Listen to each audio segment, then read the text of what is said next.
Shalom, teman-teman terkasih dalam Tuhan. Senang sekali bisa kembali menyapa Anda semua dalam channel ini. Hari ini, kita akan merenungkan salah satu bagian Alkitab yang paling dikenal dan paling kuat, yaitu ucapan bahagia dari Injil Matius pasal 5 ayat 1 sampai 12. Ini adalah inti dari khotbah di bukit, di mana Yesus meletakkan dasar bagi kerajaan Allah. Mari kita mulai dengan ayat pertama dan kedua. Ketika Yesus melihat orang banyak itu, naiklah ia ke atas bukit, dan setelah ia duduk, datanglah murid-muridnya kepadanya. Maka Yesus pun mulai berbicara dan mengajar mereka. Coba bayangkan sejenak suasana saat itu. Yesus duduk, dikelilingi oleh para murid dan orang banyak yang haus akan kebenaran. Ini bukan sekadar pengajaran biasa. Ini adalah momen intim di mana sang guru membagikan hatinya. Posisi duduk menunjukkan otoritas Naya sebagai seorang rabi, seorang pengajar. Ini adalah undangan bagi kita semua untuk datang, duduk di kaki Yesus, dan mendengarkan firman-Nya dengan hati yang terbuka. Kemudian, Yesus memulai dengan serangkaian pernyataan yang luar biasa, dimulai dengan kata berbahagialah. Kata berbahagia dalam bahasa aslinya makarios, memiliki arti yang jauh lebih dalam dari sekadar perasaan senang sesaat. Ini adalah sukacita sejati, kebahagiaan yang berakar kuat di dalam Tuhan, yang tidak terpengaruh oleh keadaan di sekitar kita. Ini adalah keadaan diberkati oleh Tuhan. Ayat ketiga mengatakan, berbahagialah orang yang miskin di hadapan Allah, karena merekalah yang empunya kerajaan sorga. Apa artinya miskin di hadapan Allah? Ini bukan tentang kemiskinan materi, meskipun Tuhan juga peduli pada mereka yang berkekurangan. Ini adalah tentang kemiskinan rohani. Ini adalah kesadaran penuh bahwa kita tidak punya apa-apa untuk ditawarkan kepada Tuhan. Kita sadar bahwa kita rapuh, berdosa, dan sangat membutuhkan anugerahnya. Kita tidak bisa menyelamatkan diri kita sendiri. Ketika kita sampai pada titik pengakuan ini, dengan hati yang hancur dan bergantung sepenuhnya pada Tuhan, Yesus berkata, kerajaan surga adalah milik kita. Ini adalah paradoks pertama. Kebahagiaan ditemukan bukan dalam kesombongan rohani, tetapi dalam kerendahan hati dan pengakuan akan kebutuhan kita akan Tuhan. Selanjutnya, ayat keempat, berbahagialah orang yang berduka cita, karena mereka akan dihibur. Dunia seringkali mengajarkan kita untuk menghindari rasa sakit dan duka. Tetapi Yesus berkata, ada berkat dalam duka cita.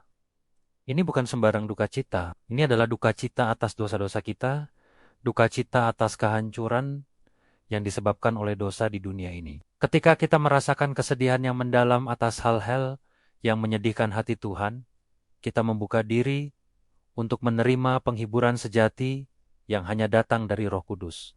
Tuhan tidak akan membiarkan kita berlarut-larut dalam kesedihan. Dia berjanji akan datang dan menghibur kita, memberikan kekuatan dan damai sejahtera yang melampaui segala akal. Kemudian, ayat kelima, berbahagialah orang yang lemah lembut, karena mereka akan memiliki bumi.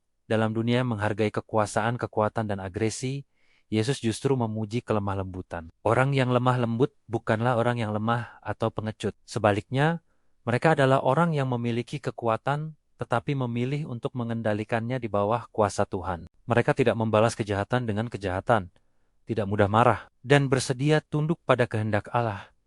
Yesus sendiri adalah teladan utama kelemah lembutan. Dan janjinya luar biasa, mereka akan memiliki bumi. Ini bukan berarti kepemilikan tanah secara harfiah di dunia ini, tetapi warisan abadi dalam kerajaan Allah yang baru, di mana kebenaran dan kelembutan akan berkuasa. Mari kita lanjutkan ke ayat ke-6.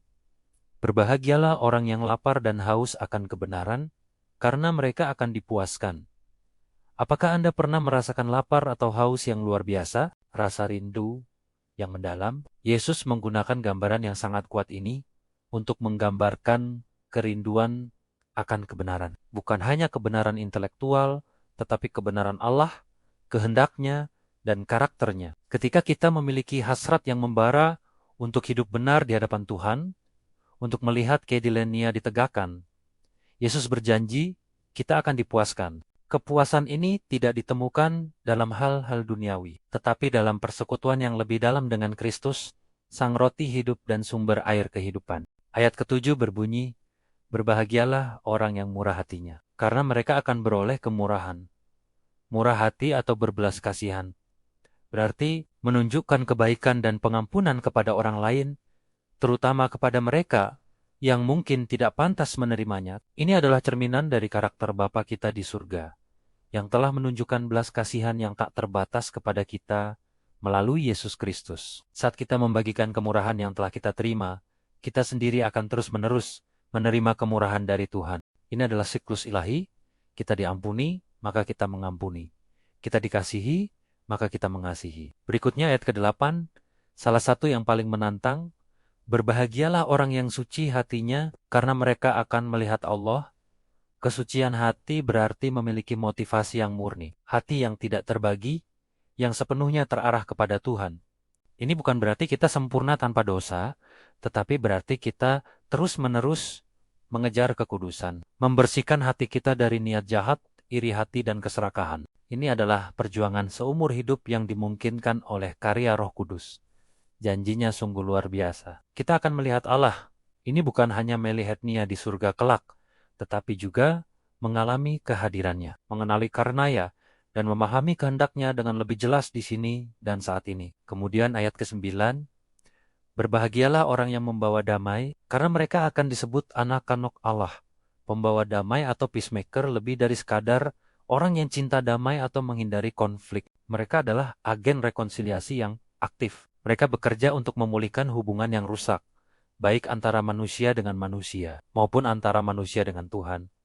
Mereka mencerminkan misi Kristus sendiri, yang datang untuk mendamaikan kita dengan Bapa. Ketika kita mengambil peran ini, kita menunjukkan identitas kita yang sejati sebagai anak-anak Allah, yang mewarisi sifat Bapa kita, yang adalah Allah, sumber damai sejahtera. Dan akhirnya, ayat 10-12, berbahagialah orang yang dianiaya oleh sebab kebenaran, karena merekalah yang empunya kerajaan sorga. Berbahagialah kamu, jika karena aku kamu dicela dan dianiaya, dan kepadamu difitnahkan segala yang jahat. Bersukacita dan bergembiralah, karena upahmu besar di sorga.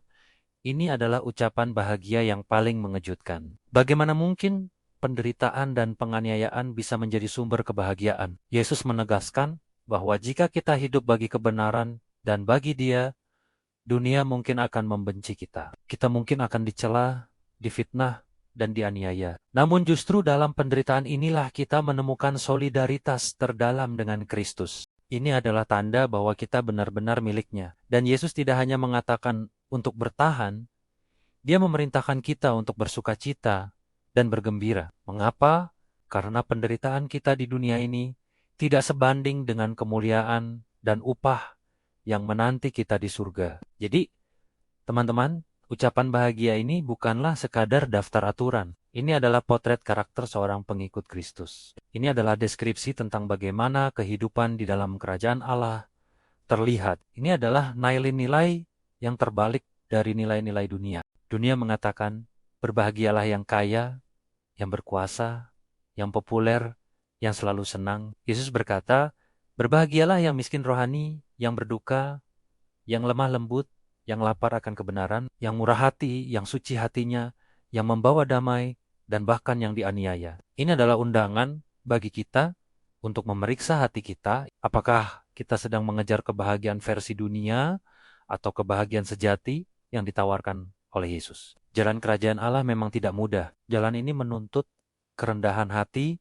penyerahan diri, dan bahkan penderitaan. Tetapi jalan ini menuju pada sukacita yang abadi, penghiburan yang sejati, dan warisan yang kekal. Mari kita berdoa agar Tuhan membentuk hati kita sesuai dengan pola ucapan bahagia ini. Biarlah kita menjadi orang-orang yang diberkati, bukan karena keadaan kita, tetapi karena karakter kita yang semakin serupa dengan Kristus. Terima kasih sudah bergabung dalam renungan hari ini. Kiranya firman Tuhan ini menguatkan dan mengubah hidup kita. Jangan lupa untuk like, share, dan subscribe channel ini agar kita bisa terus bertumbuh bersama dalam iman. Sampai jumpa di video selanjutnya. Tuhan Yesus memberkati.